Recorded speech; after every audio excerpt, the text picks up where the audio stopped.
جب اس کا رب اس کے لیے محبت کی بنیاد اس کے دل میں آ جائیں گا تو تمام محبتیں اس کے بعد اس کی اس میں رہتی کہ اللہ سے محبت تو اس کے رسول سے محبت، اللہ سے محبت اس کے رسول سے محبت، اور ان لوگوں نے جس سے محبت کیا اس سے محبت، اور ان لوگوں کے تقاضوں کے مطابق محبت کی پھر درجات وہ دیتا ہے، نہ کہ وہ پاگل پن سوار ہو جاتا ہے۔ اور علامہ ابن تیمیہ رحمہ اللہ لکھتے ہیں کہ جب انسان کے دل میں فاسد محبت آ جاتی ہے تو در حقیقت اس کا وہ محبوب یا وہ جس کا عاشق ہوتا ہے وہ عاشق اللہ کی جگہ لے لیتا ہے اور ریپلیس کر دیتا ہے رب کو، اور ایسی فاسد محبت بھی شرک ہے۔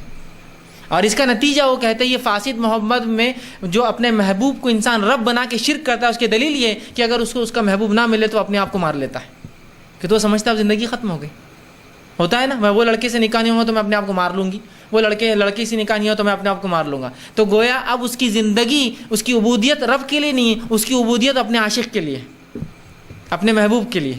تو اس کے لیے سب سے پہلے ضرورت ہے اس کے دل سے فاسد محبت کو نکال کے خالص محبت ہو، جس کا محور، جس کا مرکز اللہ کی ذات ہونا چاہیے۔ اس کے اطراف پھر پوری محبتیں گھومنا شروع ہو جاتی ہے، اور عشق محبت کا ایک درجہ ہے، شریعت نے اس کو ختم نہیں کیا۔ نبی اکرم صلی اللہ علیہ وسلم کے زمانے میں ایک واقعہ ہوا، بہت ساری کتابوں میں یہ واقعہ آتا ہے کہ آپ صلی اللہ علیہ وسلم کی ایک لونڈی تھی، غلام تھی، ماں عائشہ کے پاس جو خدمت کرتی تھی۔ ہوا یوں کہ ان کو ماں عائشہ نے اللہ کے رسول نے شاید عباس رضی اللہ عنہ پیسہ دے کر کہا اس کو آزاد کر دو۔ ان کا نام میں سمجھتا ہوں غالباً صوبیہ تھا، نہیں معاف کرنا، بریرہ، جو ماں عائشہ کی خدمت کرتی بریرہ نام تھا۔ ان کو ماں عائشہ نے آزاد کر دیا۔ اب جب یہ غلام تھی تو یہ ایک دوسرے غلام کے ساتھ، غلاموں کی شادی ہوتی تھی یاد رکھیں، لیکن یہ نکاح نہیں مانا جاتا تھا، وہ ساتھ رہتے تھے۔ تو ان کا نکاح ان کی شادی جس کو بولیں گے عام زبان میں، وہ جس مرد کے ساتھ رہتی تھی، ٹھیک۔ تو اب جب یہ آزاد ہو گئی تو جب غلام آزاد ہوتا ہے اس کو اختیار ہوتا ہے نکاح کو کنٹینیو کرے یا فاسد کرے، توڑ دے۔ تو جب بریرہ آزاد ہوئی تو ان کے شوہر جو مغیث تھے رضی اللہ عنہ، تو اب جیسی یہ آزاد ہوئی تو کہا کہ مغیث میں تمہارے ساتھ نہیں رہوں گی اب، کیوں؟ تو اب اختیار ہو گیا نا، بریرہ آزاد ہے اور مغیث غلام تھے، ان کو آزاد نہیں کیا تھا ابھی کسی نے۔ تو اب ان کو اختیار تھا کہ چاہے تو اس آدمی کے ساتھ جس سے نکاح سے مطلب غلامی میں وہ رہتی تھی، اب چاہے تو غلامی کے بعد آزادی میں شادی باقی رکھے یا توڑ دے اور کسی اور سے نکاح کرے۔ اب انہوں نے جیسی کہا مغیث سے کہ میں تم سے نکاح نہیں اب باقی رکھنا چاہتی ہوں، ختم کر دیتی ہوں چونکہ میں آزاد ہو گئی ہوں۔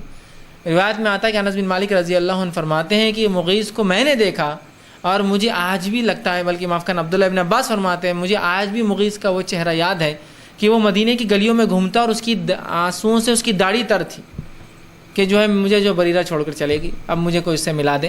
یہ محبت ہوتی ہے، یہ جذبہ ہے، یہ عشق ہے۔ اب ہوا یوں کہ وہ روتے ہوئے رسول اللہ صلی اللہ علیہ وسلم کے پاس آئے تو اللہ کے رسول نے جب دیکھا تو عباس اپنے چچا سے کہا، اے عباس کچھ کرو مغیث کے لیے، اس کی حالت دیکھو کیا ہو رہی۔ مطلب وہ محبت اور عشق کے جذبے کو رسول اللہ نے ختم نہیں کیا، اسلام نے اس کا احترام کیا، اس کو ڈائریکشن نہیں لکھی کہ مغیث پہلے بھی ساتھ تھا نا، کیوں نہ بریرہ پھر ساتھ رہے اس کے بعد آزادی کے بعد، تاکہ اس کا مسئلہ ہو۔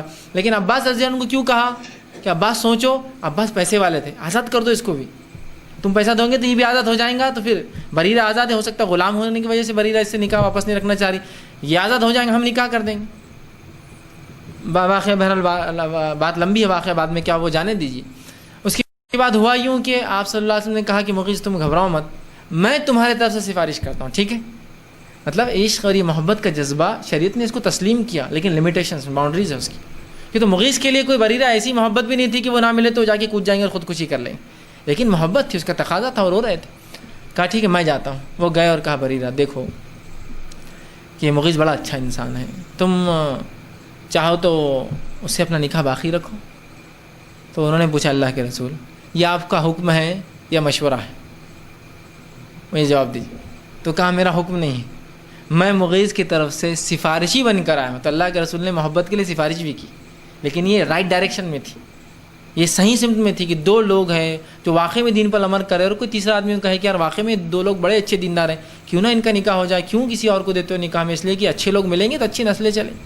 آپ نے سفارش کی کہ مغیث تو محبت نے پاگل ہے، اس کی سفارش کی۔ تو کہا آپ کا حکم ہے یا آپ کا مشورہ ہے؟ تو کہا میں سفارشی بن کے آیا ہوں۔ تو کہا سفارش ہے تو میں نہیں مانتی ہوں، ٹھیک مجھے پسند نہیں۔ تو یہاں دیکھیے اسلام نے عورتوں کے بھی کیسے حق دیے، نہیں پسند بریرہ کو تو نہیں پسند، خلاص زبردستی نہیں۔ آپ نے کہا ٹھیک ہے مت کر، مغیث کو سمجھا دیا بھائی اب تم دیکھ لو، وہ میری سفارش پہ بھی راضی نہیں۔ اس کا ہرگز مطلب نہیں کہ وہ نافرمان تھی، چونکہ حکم نہیں تھا اللہ کے رسول، حکم ہوتا تو بریرہ جھک جاتی حکم سے. اس لیے پوچھ لیا تھا حکم ہے, اور کیا وجوہات رہیں واللہ عالم, وہ ہم اس میں نہیں جاتے.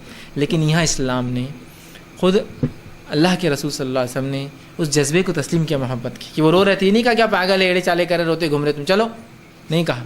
کہاں مغیث واقعی میں پریشان ہے, بریرہ سے التجا کر رہے ہیں, وسیلے بن رہے ہیں, عباس کو کہہ رہے ہیں کہ عباس کچھ کرو اس کو چھڑانے کے لیے, اس کو آزاد کرو.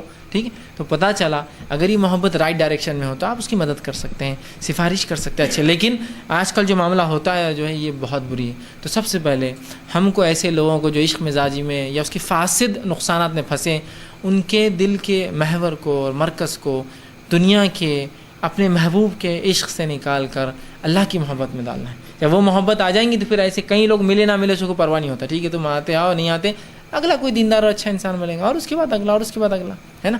کوئی کمی ہوتی ہے کہ لوگ انسانوں کی, ٹھیک, انسان ٹھیک ہے رشتہ نہیں پسند ہے, کوئی اور جگہ جائیں گا. ٹھیک, تو یہ رائٹ ڈائریکشن ہونا یہ بڑی اہم چیز ہے. بہرحال تو آپ ان کو نصیحت کریں, اصلاح کریں, ان کے دلوں کو خالص کریں, اللہ کی محبت ڈالنے کی کوشش کریں, اس کی شریعت کی محبت ڈالنے کی کوشش کریں, اس کے نبی کی محبت کو وہ کریں, اور پھر سمجھائیں ارے وہ نہیں ملی تو کیا ہوا, چھوڑ دو اس کو. یا پھر جب آپ نے یہ کوشش کی وہ نہیں ہوا, چونکہ عشق کبھی کبھار بہت زیادہ اس کا انفیکشن بہت زیادہ ہو جاتا ہے, اس کا اثر بہت زیادہ ہوتا ہے, تو علامہ ابن تیمیہ لکھتے ہیں اس کا دوسرا حل یہ کہ محبوب کو اتنا برا, اس کی اتنی برائیاں گنوا دو کہ وہ بولے نہیں بھائی یہ میرے کو نہیں ہونا, میں غلط جگہ جا رہا تھا. اس کو بتاؤ پوری اس کے کیا نقصانات ہو سکتے ہیں اس سے. دیکھو تم مجھ سے شادی کریں گے تمہارا ٹانگا توڑ دیں گے وہ لوگ, ہم بیچ میں نہیں آنے والے. بولیں گے نہیں میں نہیں جاتا وہ چکر, توڑ دیں گے. دیکھو تم معذور کی زندگی جیتے گا, وہ معذور کو دیکھو کیسے جی رہا ہو, وہ بھی پتہ نہیں عاشق ہوں گا اس کے ساتھ یہ ہوا, دیکھو اب تم سمجھ جاؤ نہیں میں نہیں کرتا. دیکھو اگر وہ کریں گے نا تو اس کے ماموں دادا چاچا بہت خطرناک لوگ ہیں, ہم سب بیچ میں سے ہاتھ ہٹا لیں گے, تمہارا اور اس کا ہے. دیکھو کیا کرتے کرو. پھر وہ تو بول رہے گلی میں بھی آئے تو کیس کرتے تم, پر دیکھو تو یہاں کیا ہوتا ہے اس کو ڈراؤ, پھر اتنا ڈراؤ کہ وہ خود بخود وہ محبت پہ اس کا ڈر غالب آ جائے کہ نہیں, اور اس کو خوب ڈراؤ. تو یہ آپ کا دوسرا کام. پہلا تو آپ نے سمجھا اللہ کی محبت اس کے دل میں آئی نہیں رہی, چونکہ فاسد محبتیں بہت بھر گئی ہے نا. تو اب دوسرا کیا ہوتا ہے کبھی کبھار زخم میں پس اتنا بھر جاتا ہے کہ اس کو پھر نشتر مارنا پڑتا ہے, وہ سوکھتا نہیں. دوا اب ٹھیک ہے یہ زیادہ مطلب یہ انفیکشن بڑھ چکا ہے, تو پھر آپ کیا کریں گے اس کو ڈرائیں گے پھر حالات سے. میں ڈرانے سے مراد نہیں کہ آپ جھوٹ بولیں گے غلط بات ہے, لیکن حالات سے ڈرائیں گے کہ دیکھو ایسا ہوا تو ایسے فسادات ہو گئے تھے, ایسا ہوا تھا, وہ ایک انسان دیکھو مارا گیا, اور صرف اس لیے مارا گیا کہ اس نے ایک لڑکی سے محبت کیا تھا, وہاں گیا اس کی بھائیوں نے قتل کر دیا. اب دیکھو بھائی تمہارا معاملہ, ہم تو نہیں آنے والے بیچ میں. تو آدمی پھر گھبراتا نہیں ہوئے, تو اس کو کیا کرو خوف اس پہ دو کر دو, اس پہ خوب خوف طاری کر دو کہ ایسا ہو سکتا ہے. اور تیسرا حل خوف طاری کرتے ہوئے کہتے پھر چھوڑ مت دو اس کو, چھوڑیں گے تو تھوڑے دن بعد وہ خوف نکل جاتا, اس کا فوراً اچھی لڑکی سے نکاح کر دو جس میں ویسی صفتیں ہو جو اس لڑکی میں تھی. ایسی کوئی لڑکی دیکھو جس میں ہو ویسی کچھ صفتیں ہو, جیسے خوبصورتی پسند تھی, مالداری پسند تھی, حسب نسب تھا, تو ویسی کوئی کوالٹی کوئی لڑکی اور ملتی ہے فوراً نکاح کر دو. تو یہ ڈر اور پھر وہ نکاح ہونے سے اس کی محبت غالب آ جائیں گی, پرانا ختم ہو جائیں گے. ٹھیک ہے, تو یہ بہرحال کچھ حل ہو سکتے ہیں جو آپ, اور ہر علاقے کے عاشقوں کے اپنے مسائل اور ان کے اپنے حل ہو سکتے ہیں. لوکل باڈیز زیادہ بہتر سمجھتے ہیں کیسا نکالا جائے, بہرحال وہ اس کا علاج